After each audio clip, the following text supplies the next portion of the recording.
역사는 흘러갑니다. 세월도 빠르게 지나가서 그래서 우리가 강산이 2번 바뀌었어. 10년이면 강산이 2번 바뀌는 그 시간 동안에 묵묵히 자리를 지켜주신 성도 여러분, 주님 여러분을 환영하고 또 감사하고 우리 가정에 하나님의 평강과 은혜가 함께하기를 예수의 이름으로 축복합니다. 아멘.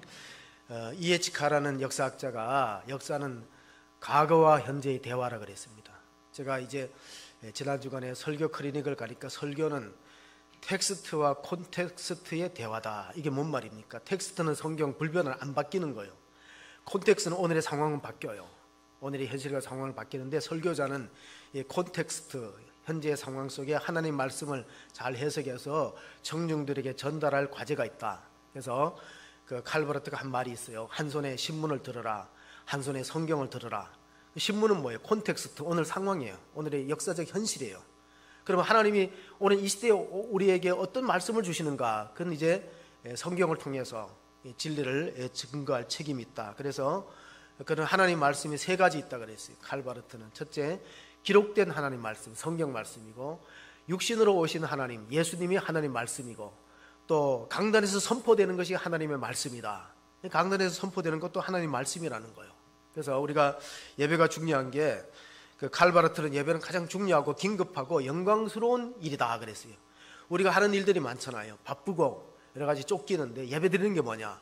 가장 중요하고 가장 긴급적이고 그리고 가장 영광스러운 인간의 행위다. 왜? 하나님의 계시에 대한 우리 반응이야. 예배는 뭐라고요? 하나님 우리에게 구원을 베푸시고 하나님이 자신을 계시한 것에 대한 우리 믿음의 반응이 예배이기 때문에 예배를 워십이라는 말은 뭡니까? 월스라는 가치예요. 가치. 그리고 SHIP, ship은 배를 말하는 거예요. 배, 신분. 그러니까 최고의 가치 되시는 하나님 앞에 우리가 꿇어서 경배하는 예배는 얼마나 우리 인간의 삶 가운데 중요한 위치가 있는가. 그래서 이제 워렌 위어스비라는 설교학자가 이런 말을 한 적이 있어요. 교회라는 배가, 교회가 배인데 배라는 배가 시간이라는 항해를, 시간이라는 바다를 항해하다가 빼앗긴 보석과 면류관이 바로 찬양이라는 거예요. 찬양. 찬양과 예배. 우리가 교회라는 배가 시간이라는 2000년 바다를 항해하다가 빼앗겼던 것이 찬양인데 하나님이 이스라엘 민족을 구원한 목적도 찬양 받으시기 있다. 우리가 오늘 아름다운 연주와 목소리를 찬양했어요. 하나님이 이 백성을 지은 이유가 뭐냐? 이사야 43장 21절에 보면 같이 읽어보면 돼. 이 백성은 내가 나를 위하여 지었나니 나를 찬송하게 하려 함이니라. 하나님 우리를 지은 목적이 뭐라고요? 우리 찬양을 받으시기 위함이야. 우리 예배를 받으시기 위함이다. 이스라엘 민족이 출애굽하고 기적을 경험했잖아요. 홍해를 육지처럼 건넜잖아요. 그러고서 최초의 한 행위가 뭐냐면 모세와 이스라엘 백성들이 손을 들어 하나님 찬양했어요. 나의 힘이 되신 하나님, 내가 주를 높이리다. 하나님은 나의 힘이시여 구원이요 우리 이스라엘 민족의 소망이다. 하나님 높이는 행위가, 하나님께 모든 걸 의지하고 의탁한 행위를 우리가 예배라고 부르는데, 자, 하나님 이스라엘 민족을 구원했을 때 목적이 뭐냐? 예배 받으시기 위함이에요. 마틴 루터는 종교개혁자는 이렇게 말했어요. 하나님 우리가 살아가는 이유와 목적이 뭐냐? 자, 우리는 살아가는 이유와 목적이, 우리가 교회에 나오는 목적은 구원받는 데 있어요. 그런데 하나님은 더 큰 목표가 있어요. 우리가 살아가는 이유와 목적이 구원에 끝나지 않고 구원받은 자로서 마땅히 하나님의 영광을 찬송하기 위해서 우리를 지으셨다. 그게 이사야 43장 21절의 내용입니다. 또 이스라엘 민족을 구원하는 목적이 예배를 받으시기 위해 있다. 출애굽기 3장 12절에 보면 하나님께서 모세에게 주시는 말씀입니다. 하나님이 이르시되 내가 반드시 너와 함께 있으리라. 내가 그 백성을 애굽에서 인도하여 낸 후에 너희가 이 산에서 하나님을 섬기리니 이것이 내가 너를 보낸 증거니라. 야, 여기서 섬긴다는 말이, 섬기리라, 섬긴다는 말이 아바드라는 히브리어를 쓰는데 그게 예배한다는 거예요. 다시 말하면은 하나님이 이스라엘 민족을 구원한 목적은 장차 너희들이 호렙산 시내산에서 하나님을 예배할 것이다. 오늘로 우리가 해석하면은 우리가 이 바쁜 시간에 와서 여기 예배 드리는 이유는 뭐냐면 하나님 우리가 구원받았다는 증거예요. 하나님이 여러분을 구원하셨다는 증거가 예배하심에, 예배 드림에 있다는 걸 믿으시기 바랍니다. 예, 아멘을 이건 안 하시네. 원래 때 안 하기로 가결했어요. 예. 아멘 많이 해주세요. 왜냐하면 저한테는 아멘 안 해도 되는데 부흥 강사들은요 아멘을 해야 열심히 신나게 복음을 전해요. 좋은 말씀을 들으려면 우리가 적극적인 자세를 가질 필요가 있습니다. 19세기에 유명한 설교자가 있어요. 헨리 비처라는. 얼마나 그 설교자가 유명했냐면 그 집안이 유명해요. 헨리 비처의 아버지는요 설교자였어요. 목사였어요. 그리고 헨리 비처의 여동생은요 엉클 톰 스케이빈이라는, 여러분 어릴 때 그 보죠, 톰 아저씨의 오두막 그 지은 소설가가 이 헨리 비처 설교자의 동생이 여동생이야. 그 엉클 톰 스케이빈 보면 노예 제도의 부당함을 소설로 고발했어요. 헨리 비처도 그런 이제 사회 비판적인 설교를 많이 했겠죠. 4세기에 400년경에 존 크리스토톰이라는 콘스탄티노플의 주교는요 별명이 골든 마우스예요. 설교를 얼마나 잘했냐, 황금의 입술이라고 했어요. 근데 헨리 비처는요 천상의 설교자라고 불려져요. 뉴욕의 대형교회에서 초청 예배를 드리는데 사람들이 얼마나 많이 왔는지, 예배 시간 전에. 왜냐하면 200년 전에는 뭐 영상이나 녹화가 안 돼요. 설교를 현장에서 교회에서 안 들으면 못 들어. 헨리 비처가 뉴욕에 교회에 온다니까 막 사람들이 몰려왔어요. 근데 딱 예배 시간에 보니까 얼굴이 좀 이상해, 달라. 닮기는 닮았는데 아니에요. 그 동생도 목사인데 토머스 비처가 왔어요. 사람들이 술렁거리겠죠. 우리가 헨리 비처가 온 줄 알았는데, 예배를 드리러 왔는데. 얘기합니다. 형님이 갑자기 급한 심한 병이 걸려서 도저히 못 오는데 또 예배를 취소할 수도 없고 제가 대신 왔습니다. 그러니까 사람들이 일부 나가는 거예요. 기도했던 데서 안 되니까. 그러니까 토머스 비처가 다시 양해를 구합니다. 우리 형님이 이 자리에 와서 설교를 해야 되는데 정말 송구스럽게 됐습니다. 그러나 여기서 예배가 시작되는데 헨리 비처를 예배하러 온 사람은 가시오. 하나님을 예배하는 사람만 남으시오. 그래서 그 예배가 참 은혜가 있었다는. 우리 예배 대상은 누구예요? 예배는 하나님이 받으시는 거예요. 예배의 대상은 하나님이신 줄 믿습니다. 사람을 예배하는 게 아니에요.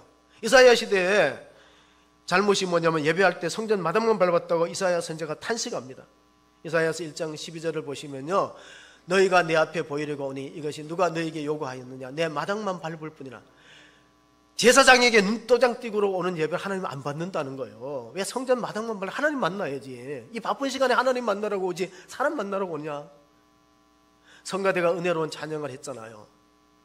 근데 우리가 그냥 구경꾼의 자리에 있어서 안 되고 함께 찬양을 올려드리는 거예요. 하나님 찬양하고 감격스러운 마음을 가지고. 하나님 이렇게 성전 마당만 밟는 사람을 찾지 않고 어떤 사람을 찾냐면 예배를 신령과 진정으로 드리는 사람을 찾아서 복을 주는 거예요. 하나님 예배자를 찾고 있는다. 요한복음 4장 23절의 말씀을 보시면요, 진정한 예배자를 찾고 있어요. 같이 봅니다. 아버지께 참되게 예배하는 자들은 영과 진리로 예배할 때가 오나니 곧 이때라. 아버지께서는 자기에게 이렇게 예배하는 자들을 찾으시니라. 예배를 제대로만 드리면은 하나님이 복의 통로를 열어주는데 하나님과 관계가 단절됐어요. 땅에서만 예배드려, 사람 위주로 예배드려. 그러면은 하나님이 찾는 그 단 한 사람의 예배자가 안 되는 거예요. 하나님은 봉사자가 되기 전에 예배자가 되는 사람을 찾고 있어요. 그럼 어떻게 드리는 예배가 잘 드리는 예배고 신령과 진정으로 드리는 예배인가? 오늘 본문의 말씀 1절에 나와 있습니다. 12장 1절에. 자, 어떻게 예배드리느냐? 그러므로 형제들아, 내가 하나님의 모든 자비하심으로 너희를 권하노니 너희 몸을 하나님이 기뻐하시는 거룩한 산제물로 드리라. 이는 너희가 드릴 영적 예배니라. 자, 영적 예배는 몸이 와야 돼요. 몸이 산제물로 드려지는 그 희생이 따라야 되는 거야. 그러므로는 단어가 뭐냐면요, 로마서는 1장에서 11장까지가 구원론이에요. 개인의 구원과 민족의 구원론이에요. 그럼 12장은 뭐냐? 구원받은 사람은 어떻게 살아야 되는가? 구원받은 사람은 교회 생활을 어떻게 하고 가정생활을 어떻게 하고 사회생활을 어떻게 해? 실천론이 12장부터예요. 다시 한번 띄워주세요. 그래서 그러므로라는 단어를 쓰는 것은 총괄적으로 1장에서 11장까지 너희들이 믿음으로 구원받고 은혜로 구원받았다면 예배생활을 이렇게 하고 교회생활을 이렇게 하고 가정생활을 이렇게 하고 직장생활을 이렇게 하라고 실천을 가리키는 거예요. 우리가 교리만 알아서 안 돼. 윤리도 알아야지. 그래야지 교회가 세상에서 지탄의 대상이 안 되는 거예요. 2023년도 교회 표어가 뭡니까? 우리 여러분 자막에 우리 2023년 표어가 복음의 사람 예배자로 살게 하죠. 두 가지 성경 기절, 로마서 12장 1절. 그 다음에 또 하나는 아사벳이 오늘 예배에 부름에 읽었던 내 백성을 내 앞에 모으라. 그들은 나와 제사로 언약한 일이라. 하나님 구원받은 백성은 하나님과 예배 언약이 있는 거예요. 우리가 계약 맺으면요, 계약을 안 지키면 위약이 되는 거예요. 위약. 그 계약이 뭐냐? 하나님과 우리는 예배 드리기로 계약한 거예요. 계약 민족이라는 거예요. 예배를 잘 드리면은 이스라엘 민족을 복을 받았는데 예배의 제단이 무너지면 이스라엘 민족이 불행과 여러 가지 재난을 당했습니다. 그래서 성경의 역사를 가만히 보면요, 예배의 변천사예요. 최초에는 제단에서 예배드렸어요. 족장들은 그냥 돌 바위에다가 예배드려요. 짐승 잡아놓고. 그 다음에 모세 시대에는 성막에서 양과 송아지를 잡아 피우고 성막 제사를 드렸어요.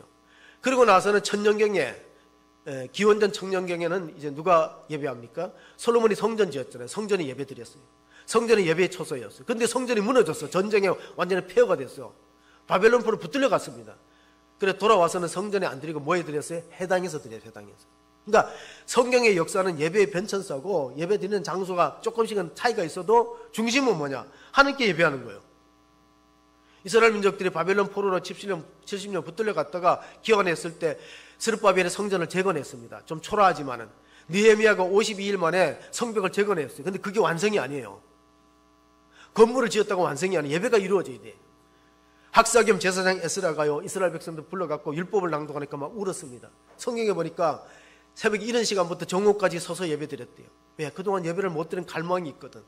나라를 잃었으니까 예배당도 없고 전쟁포로 붙들려가서 마음껏 찬양할 수도 없는 갈망이 민족에게 있었던 거예요. 그래서 그들이 가장 기뻤던 것은 뭐냐? 우리가 포로 기한에서 돌아와서 해방을 얻었다, 독립을 얻었다, 우리가 경제적으로 잘 살게 됐다. 그게 기쁨이 아니에요. 진정한 기쁨은 하나님 다시 예배한다. 우리가 그동안 예배를 못 드렸는데 하나님 예배할 수 있는 기회가 주어졌다. 그래서 학사겸 제사장 에스라가 율법을 읽고 해석을 해주고 깨닫게 하니까 은혜 받고 눈물을 흘렸어요. 그러니까 이제 말씀 사경과가 제대로 이루어진 거예요. 느헤미야 8장 10절에 보면요, 에스라와 느헤미야가 울지 말라 그랬어요. 주일날은 우는 게 아니다. 느헤미야가 또 그들에게 이르기를, 너희는 가서 살찐 것을 먹고 단 것을 마시되 준비하지 못한 자에게는 나누어 주라. 이날은 우리 주의 성일이니 근심하지 말라. 여호와로 인하여 기뻐하는 것이 너희 힘이니라 하고. 여러분, 우리가 하루만이라도 근심 걱정 놓을 수 있다면 얼마나 복된 날입니까? 안식일은요 다 잊어버려야 돼요. 회사가 아무리 힘들고 어렵고 가족 간에 문제가 있을 때라 주의 생일은 근심하지 않는 날이다. 안식하는 날이야. 하나님께 우리가 근로를 쉬고 노동을 쉬는 것도 아니라 근심도 내려놓고 욕심도 내려놓고 다 내려놔야 돼요. 그리고 이런 말까지 있어요. 마르바 드니라는 신학자는 자기가 하나님 되려는 욕망을 내려놓으라. 왜? 걱정이 많아요. 내가 하나님 되니까 걱정이 많은 거예요. 내가 주인이 되니까 걱정이 많아요. 종은 걱정 안 합니다. 여러분, 가정부가 쌀 떨어지면 가정부가 걱정해야 돼요? 여주인이 걱정해야 돼요? 여주인이 걱정, 가정부는 걱정 안 해요. 여러분이 걱정이 많은 건 여러분의 인생의 주인이 여러분이기 때문에 걱정이 많은 거예요. 다 맡겨버리고 살든지 죽든지 맡겨버리고 예배에 집중하는 것이 성공과 실패를 가늠한다. 창세기 최초의 예배가 뭐 그럴 수도 있어요. 창세기 4장에 보면요, 첫 번째 예배가 나와요. 가인과 아벨이잖아요. 근데 어떤 사람은 가인은 땅의 소산으로 농사짓기 때문에 땅의 소산을 드렸고, 아벨은 양의 첫 새끼를 드렸기 때문에 재물에 문제가 있다고 하는데 재물에 문제가 아니에요. 왜냐하면 레위기 5대 제사 보면 곡식으로 드리는 소재가 있거든요. 드리는 사람의 마음이고 자세가 문제예요. 그래서 결국은 예배의 실패가 살인자와 방랑자가 되었고, 예배의 성공자는 예배자가 되고 순교자가 되고, 아벨은 순교자가 가문이 되었고 가인은 살인자가 됐어요. 히브리서 11장 4절은 이렇게 해석합니다. 히브리서 11장 4절 한번 봅시다. 믿음으로 아벨은 가인보다 더 나은 제사를 하나님께 드림으로 의로운 자라 하시는 증거를 얻었으니 하나님이 그 예물에 대하여 증언하심이라. 그는 그가 죽었으나 그 믿음으로써 지금도 말하느니라. 아멘. 재물의 문제가 아니라 예배드리는 자의 자세가 문제라는 거예요. 우리나라에서 하버드 대학교 많이 가요. 애들이 똑똑해가지고. 근데 하버드 대학교 가면은 아시아계 학생들이 유급이 많이 낙제가 돼요. 얼마 전에 하버드 대학교에서 10명이 유급돼 갖고 1년 동안 학교 나오지 말고 근교에 떨어져 갖고 좀 연구하고 좀 반성하라는 시간을 줬는데 9명이 한국계 학생이에요. 왜 그러냐면은 한국계 학생들은요, 하버드 대학교만 가는 게 목표예요. 그 다음에 목표가 없어. 그래서 안 되는 거예요. 하버드 대학교가 발판으로 삼아서 자기 어떤 꿈과 비전이 있고 그런 미래 계획이 없다는 거예요. 하버드 대학교 가는 데까지만 목표. 한국 교회가 목표가 뭐냐? 구원 받는 데까지만 가는 거예요. 구원 이후에 목표가 없어요. 하나님 우리를 지으시면 구원 받은 자서 예배자가 되는 거예요. 영적, 우리 몸을 산재물로 되는 영적 예배자가 되는 거예요. 그럼 이 예배라는 거 두 가지요. 성전 예배와 생활 예배예요. 생활 속에서도 이 거룩함을 추구하는, 다시 말하면 우리의 신앙의 목표는 예수를 닮아가는 거예요. 예수님을 구원받는 건, 믿음으로 구원받는 건 첫 단계고, 그 다음에 내가 내 말과 행위와 삶에서 예수님 얼마나 닮았는가, 하나님 그걸 보려고 남겨둔 거예요. 이 땅에 남겨두는 이유가 우리의 여러 가지 사건과 여러 가지 어려운 시험이라든가 고난을 통해서 우리를 예수 닮게 만들어가는 과정이에요. 그래서 어느 정도 닮으면 이제 데려가죠, 천국으로. 근데 만약에 우리가 천국에 가서 아버지 집에 갔는데 전혀 안 닮으면 어색할 게 아니에요. 얼마나 어색할까? 하나도 안 닮았어. 그러니까 우리의 어떤 시련이나 고난이나 역경이나 교회 안의 시험도 나를 낮추고 나를 하나님께 매달리게 해서 나를 성화시켜 거룩하게 만들어서 하나님 집에 가기 좋게 만든다면 이 축복인 거예요. 때로는 병도 있어요. 내가 병이 있기 때문에 하나님도 매달리고 의지하지. 내가 건강하면 지금 2다리 가지고 딴 데 갔을지도 몰라요. 창세기 12장에 보면 믿음의 조상 아브라함이 가는 데마다 예배드렸다는 장면이 나옵니다. 7절 8절을 보시면은 여호와께서 아브라함에 나타나 이르시되 내가 이 땅을 내 자손에게 주리라 하신지라. 자기에게 나타나신 여호와께 그가 그곳에서 제단을 쌓고 거기서 베델 동쪽으로 산으로 옮겨 장막을 치니 서쪽은 베델이요 동쪽은 아이라. 그가 그곳에서 여호와께 제단을 쌓고 여호와 이름을 부르더니, 여호와께 제단을 쌓고 여호와 이름을 부르는 걸 예배행위라는 거예요. 예배. 예배는 어디서 드려야 돼요? 하나님 나타나신 장소에서 드려야 돼요. 아무 데나 막 드리면 안 돼요. 하나님이 계시하시고 나타나신 장소, 성전, 거기 예배 드리는 거예요. 물론 가정에서도 예배 드려야 돼요. 가정 예배, 셀 예배를 드려야 되는데 어떤 게 더 중요하냐? 시편 87편 2절을 한번 보시기 바랍니다. 여호와께서 야곱의 모든 거처보다가 시온의 문들을 사랑하신다. 야곱의 가정에서 예배 드리는 것보다가 시온 문, 교회 문으로 들어가는 걸 더 좋아한다는 거예요.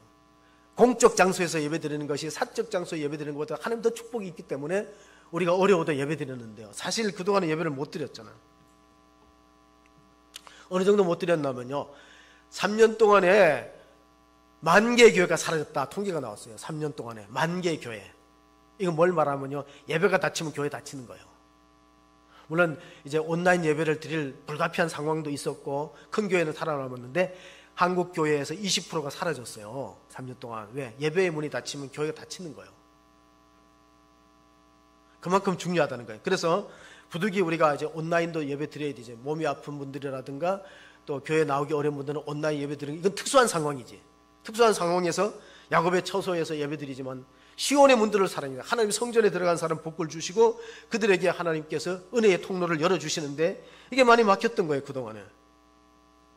구약시대인 이스라엘 민족들이 어떻게 신앙생활을 했냐면 세 군데가 있어요. 성막에서 제사를 드렸죠. 그 다음에 모세 중심으로 이스라엘 민족이 광야를 행군했죠. 율법 중심은, 하나님 중심은 세 가지예요. 말씀 중심, 율법 중심, 성막 중심, 교회 중심, 그리고 모세 중심, 그리스도 중심. 이게 바로 하나님 중심으로 신앙생활을 하는 건데 지금 많이 흔들리고 있어요. 하나님 중심으로 하는 신앙생활이 많이 지금 희미해지고 있다는 거예요. 그래서 우리가 다시 하나님의 사랑을 일깨울 필요가 있어요. 요한일서 4장 9절 10절을 보면 하나님 우리를 얼마나 사랑했는가.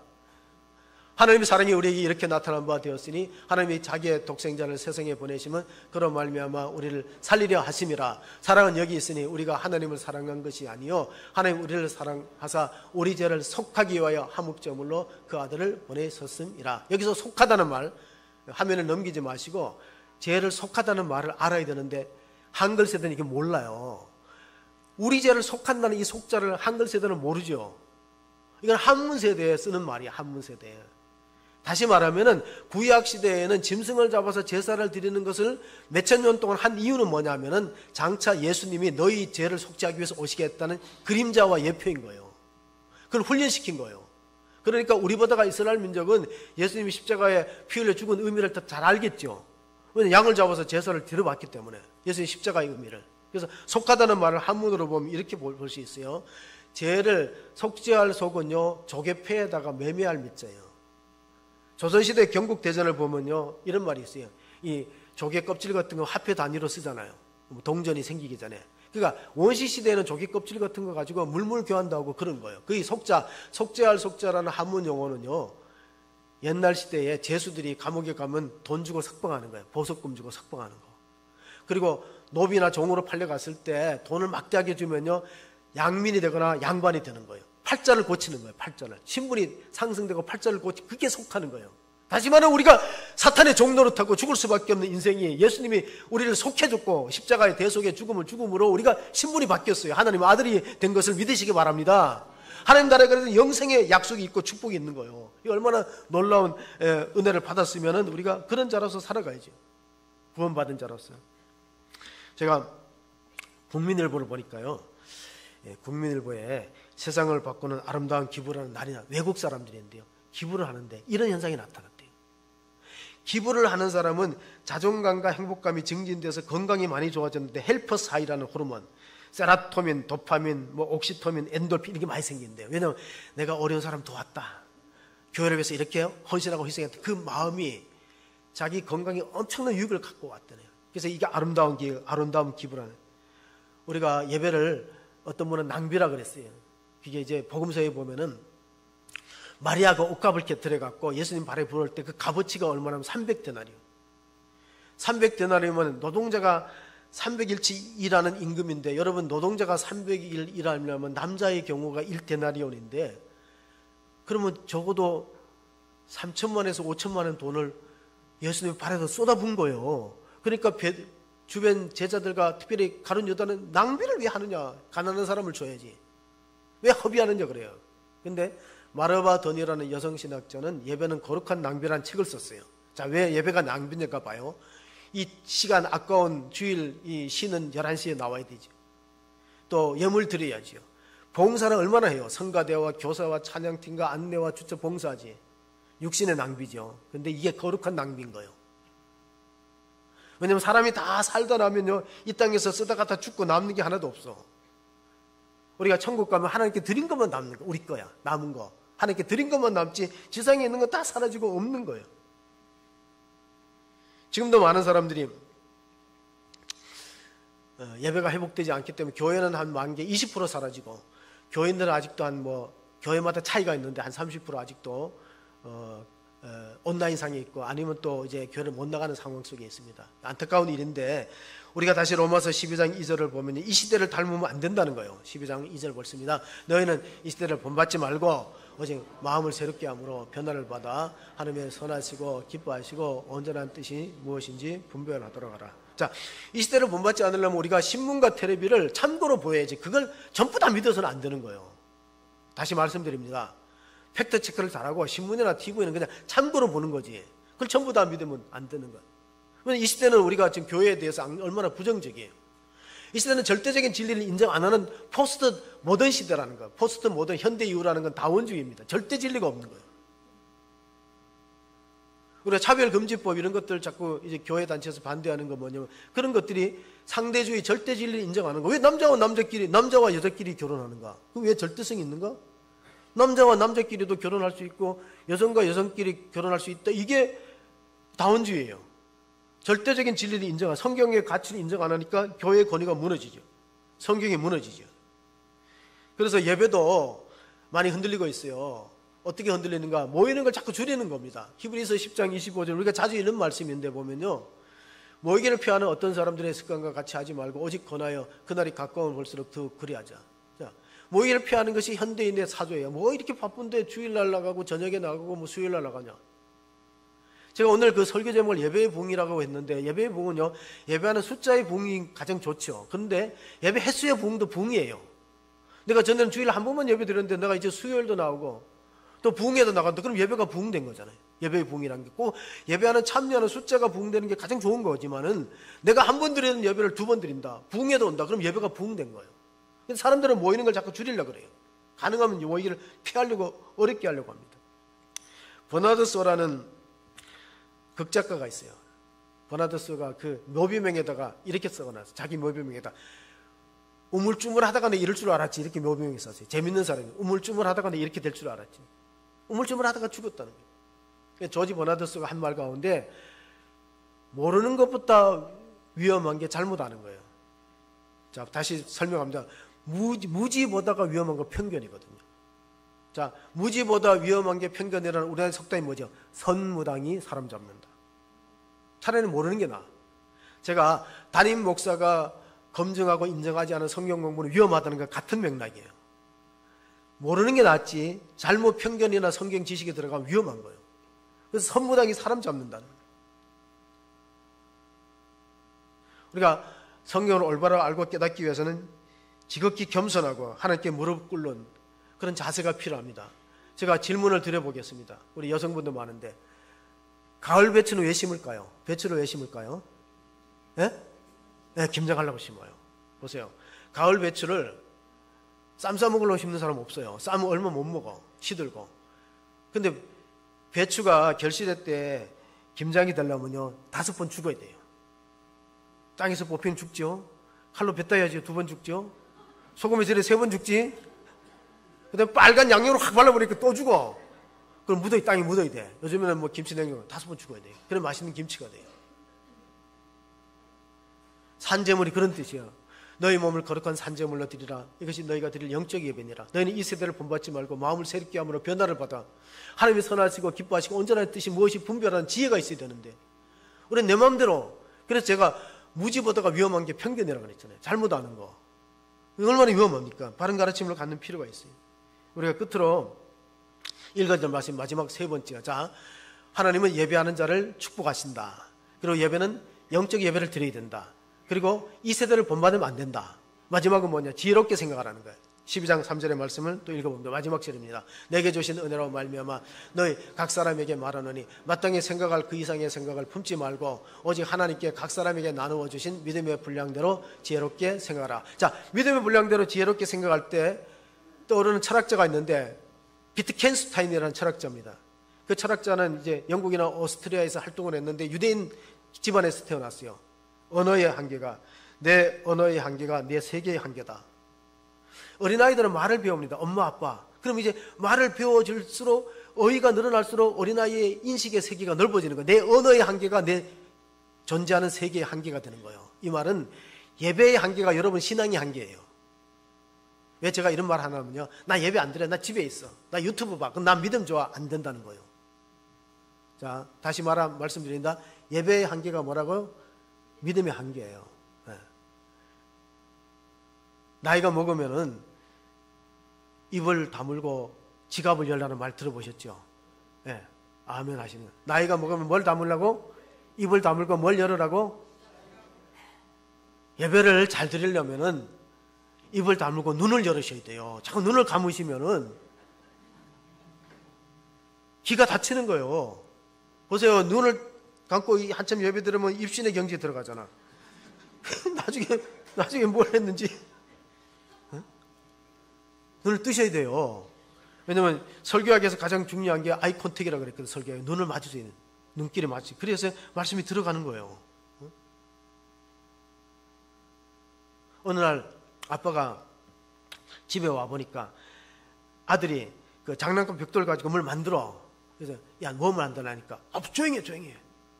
교회를 짓고 있잖아요. 그래서 아빠가 생각할 때, 손잡고 교회 갈 때, 교회에서 떠들면 안 된다, 조용히 해야 된다 하니까 이제 이 말귀를 알아듣는 모양이다. 그러니까 교회를 짓는데 조용히 하라. 그래서 아빠가 대견해갖고 다시 물어보니까, 얘야, 왜 교회에 가서는 조용히 해야 되지? 물어보니까, 아빠 떠들면 사람들이 깨잖아. 그랬더니. 그러니까 걔 어린아이가 예배 왔을 때 봤을 때 어른들이 많이 졸았다는 거예요. 딴 생각하고 예배 듣는 척하고요. 여러분요, 주일학교 아이들하고 어른들의 예배 차이가 뭐냐면 주일학교 애들은 떠들고 듣고 어른들은 듣는 척하고 안 들어. 그 차이야. 주일학교 애들하고. 주일학교 애들은 떠들고 장난해도 다 들어요. 눈을 뜨고 있기 때문에 눈을 뜨셔야 돼. 눈이 감긴다. 그럼 이제 귀도 닫히는 겁니다. 우리가 가장 예배를 잘 드려서 믿음의 조상이라고 인정받았던 우리가 아브라함을 보세요. 아브라함은 가장 귀한 제물을 드렸는데 자기 몸을 거룩한 산제물로 드린 게 아니라 이삭을 거룩한 산제물로 드려서 하나님부터 인정받았어요. 어떤 인정을 받았을까요? 창세기 22장 12절 13절에 보시면 이런 말씀이 있어요. 사자가 이르되 이르시되 그 아이에게 내 손을 대지 말라, 그에게 아무 일도 하지 말라. 내가 내 아들 내 독자까지도 내게 아끼지 아니하였으니 내가 이제야 내가 하나님을 경외하는 줄을 아노라. 아브라함이 눈을 들어 살펴본즉 한 수양이 뒤에 있는데 뿔이 수풀에 걸려 있는지라 아브라함이 가서 그 수양을 가져다가 아들을 대신하여 번제로 드렸더라. 그래서 그 산 이름을 여호와 이레라 그러거든요. 하나님이 예비하셨다. 예배를 잘 드리면 여러분의 자녀의 인생을 하나님이 예배하는 인생이 될 줄로 믿습니다. 그 예배를 잘 드리면 예비가 하나님이 장례를 예비해 주는 거예요. 예비해 주는 거. 근데 예배를 엉성하게 드리는 거예요. 마치 건물을 질 때 철근을 빼고 드려. 붕괴됩니다. 철근을 빼고 골자를 건축업자들이 빼먹고 지으면요, 그거는 혼을 담은 시공이 못 되는 거예요. 신령과 진정으로 예배 드리는 거 혼과 마음을 다해서 정신 차리고 드려야지. 예배 성전에 마당은 맑고 의자에는 앉아있지만 의자만 따뜻하게 하고 돌아갔어요. 그걸 뭐라 그래요? 미국에는 벤치워머라 그래요. 벤치워머. 벤치워머가 뭐예요? 벤치를 따뜻하게 하고 성전에 의자를 따뜻하게 앉아서 졸다가 그냥 갔다는 거예요. 그런 예배는 아무리 들어봐야 무슨 위력이 있겠어요. 정신 차리고 우리가 참된 예배를 드려야 되는데. 근데 어떤 분은 아이고 뭐 우리가 세상살이 피곤하고 힘들어서 성전에 와서 졸았기로 뭐 목사님이 그러냐. 목사님이 설교를 잘하면 우리가 졸겠냐고. 근데 저한테도 책임이 있는 걸 알아요. 근데 처음부터 눈 감는 건 어떻게 해? 중간에 눈 감으면 이해해. 졸려서 그렇다는 거. 그래서 윌리엄 생스터라는 청교도의 설교자는 이렇게 말했어요. 마귀를 대적하듯이 지루함과 대적하라 그랬어요. 무서운 말이에요. 예배를 인도하는 설교자나 찬양팀이나 모든 순서 맡은 사람은 지루함을 대적하되 마귀를 대적하듯이 대적하라 그랬어요. 지루함이라는 건 죄악이라는 거예요. 지루하게 하는 거. 그래서 잘 준비해야 될 필요가 있겠죠. 제가 이제 신학교에 가니까 교회 성장학이라는 과목이 있더라고요. 교회 성장학. 도널드 맥가브라는 사람이 책을 썼는데 교회 성장, 이번에 인도에서 30년 선교했어요. 도널드 맥가브란 교회 성장학의 이해라는 책을 제가 다 읽어보고 레포트도 쓰고 그랬는데 거기 보면 이런 내용이 나와요. 교인은 100% 보면요 10%가 열심히 활발하게 움직여 봉사하고 그 11조 교인이에요. 우리도 그런 교인이 있잖아요. 열심히 하고 10% 그리고 80%는 약간 존대요.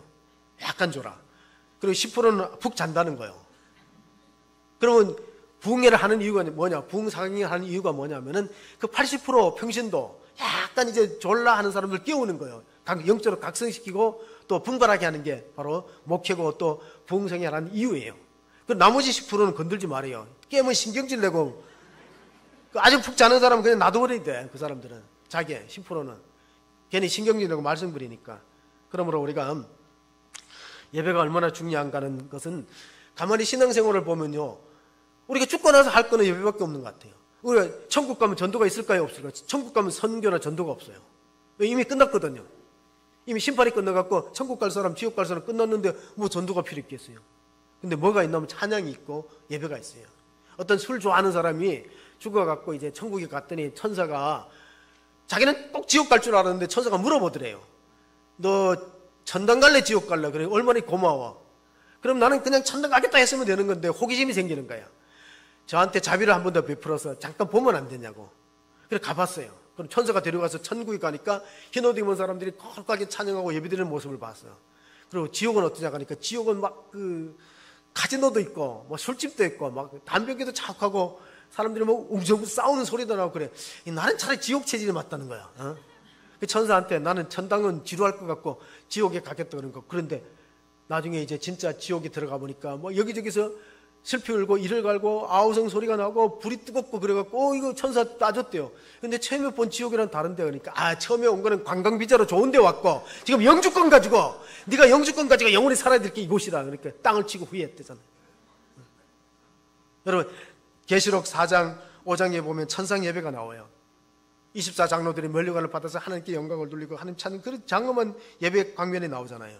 그래서 우리가 알아야 될 것은 이스라엘 민족의 예배의 실패는 삶의 실패로 이어졌어요. 그런데 영적으로 나라가 쇠퇴해졌어요. 엘리야 시대가 바로 그래요. 아합 왕들이나 많은 사람들이 우상의 제사를 드려 바알과 아세라를 섬기고 사람이 만든 데다가 제단에다가 예배를 드렸어요. 그때 엘리야가 촉구합니다. 무너진 제단을 수축하는 것이 민족 회복의 지름길이다. 열왕기상 18장 30절에 보시면 그런 말씀이 있습니다. 자, 엘리야가 모든 백성을 향하여 이르되 내게로 가까이 오라. 백성이 다 그에게 가까이 가며 그가 무너진 여호와의 제단을 수축하되. 이 나라의 불행은 뭐냐? 제단이 무너졌다. 예배 통로가 차단됐다는. 하나님 위로부터 비를 안 주는 거예요. 복을 안 내리는 거예요. 예배가 차단돼 버리니까 비도 안 내리고 온 땅이 완전히 기근에 들어서 먹을 게 없고 허덕이는 게 뭐냐? 하나님과 관계가 단절됐다는 거예요. 예배는 하나님과의 만남이고 하나님과 교제인데 이게 끊어져 버리니까 모든 불행이 우리 삶 가운데 나타나는 거예요. 이 여호와의 제단을 수축하는데 12지파에 따라 12돌을 수축하고 12덩이에 물을 붓고 하나님께 기도하니 하나님이 위로부터 불을 내려서 제물을 삼켰어요. 하나님 위로부터 불을 내려서 제물을 삼켰다는 건 예배를 받으셨다는 의미예요. 여러분의 예배가 하나님께 상달될 줄로 믿습니다. 여러분이 드리는 예배가 그만큼 중요한 거예요. 예배를 통해서 힘을 얻기 때문에 그래요. 이사야 선지자가 바벨론 포로에서 돌아온 이스라엘 백성들 하나님 하신 말씀, 우리가 잘 아는 말씀이 예배를 통하는 사람이 힘을 주시는, 이사야서 40장 31절에 보시면요, 오직 여호와를 앙망하는 자는 새 힘을 얻으리니 독수리가 날개치며 올라간 같을 것이요 다른 박질하여도 피곤치 아니하겠고 걸어가도 피곤하지 아니하리라. 여호와를 앙망하는 사람이 예배하는, 하나님을 예배하는 사람은요 하나님 위로부터 힘을 주셔요. 제가 질문하겠습니다. 미국에서 가장 오래 사는 대통령 이름이 누굴까요? 미국에서 가장 장수하는 대통령 이름, 가장 오래 사는, 남의 나이라고 별로 관심이 없는 것 같은데, 지미 카터가 1924년생이에요. 죽었어요, 살았어요? 아주 살아있어요. 암에 걸려있지만 아주 살아있어요. 암 걸렸어요.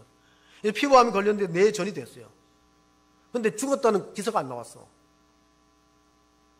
1924년에 39대 대통령인데 안타깝게도 재선은 실패했는데요, 퇴임 후에 가장, 우리나라는 퇴임하면 다 인기가 떨어지는데 퇴임 후에 지미 카터는 굉장히 올라가, 인기가. 왜? 예배의 사람이에요. 철저히 예배의 사람. 성경 기간 때도 예배하고, 주일 예배 한 번도 안 빠지고, 주일 학교 교사도 하고, 몸이 아픈데도 꼭 예배 드려요. 하나님 안 불러가. 암 걸려서 거의 사람들이 못 산다고 그러는데 한번 지금 1924년생이에요. 여호와를 앙망해서 새 힘을 주기 때문에 하나님 경배하는 개인과 민족이 복을 받는다는 사실을 아시고 예배의 승리자가 된다면, 우리는 정말 수적인 부흥도 중요하지만 내 심령에 무너진 재단이 회복되어서 예배가 살아나고 하나님과 관계 회복되는 복된 성도로 하나님께 영광 돌리고 축복받는 우리 모든 가정들 되시기를 주의 이름으로 축원합니다. 아멘. 하나님 아버지 감사합니다. 우리가 깨어있는 성도가 되기를 원합니다. 우리가 잠들면 꿈을 꿀 수 있지만 우리가 깨어서 기도하고 하나님께 매달린다면 꿈을 실천하고 이룰 수 있는 비전이 생깁니다. 그러한 성도를 회복하여 주시고 우리 몸을 하나님께 거룩한 산제사로 드릴 수 있는 영적 예배의 주인공이 되기를 원합니다. 예배의 실패는 삶의 실패요, 우리 인생의 모든 것들이 혼란스러운 경우를 가지고 오는 일들이 많습니다. 그러나 하나님 나라와 그 일을 먼저 구하고 우선순위가 받아들일 때 삶이 정리되고 하나님과 관계가 화평해지면 우리 모든 인간관계도 새로워질 줄로 믿습니다. 이 세대를 본받지 말고 마음을 새롭게 함으로 변화를 받아 하나님이 선하시고 기뻐하시고 온전한 뜻이 무엇인지 분별하는 영적 지각도 주시고 하나님이 주신 믿음의 분량대로 지혜롭게 생각해서 주님의 몸된 교회를 아름답게 섬길 수 있는 우리 복된 성도로 세워주시옵소서. 우리 구주 예수 그리스도 이름으로 기도합니다. 아멘.